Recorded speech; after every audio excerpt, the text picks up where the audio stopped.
OBS Studio is a free tool used for recording your screen and live streaming. Here is a complete step-by-step guide to use it in 2026. First, download and install OBS Studio from the official website and open it.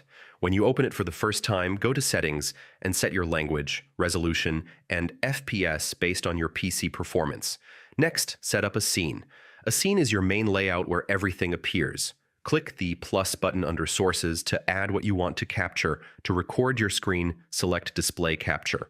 To record a game, select Game Capture. To record a window, select Window Capture.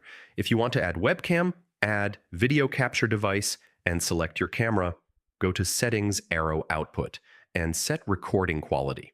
For good balance, choose High Quality, Medium File Size. Choose MP4 format for easy playback and editing. Go to Settings, Arrow Audio, and make sure your microphone and system audio are selected correctly. Before recording, test audio levels in the mixer panel to avoid low or noisy sound. Click Start Recording to begin and stop recording when finished. Your videos will be saved in the folder you selected in Settings, Arrow Output, Arrow Recording Path. If OBS Studio is lagging, lower resolution or FPS in video settings. For smoother performance, close background apps before recording. This setup will give you a clean and professional recording workflow using OBS Studio.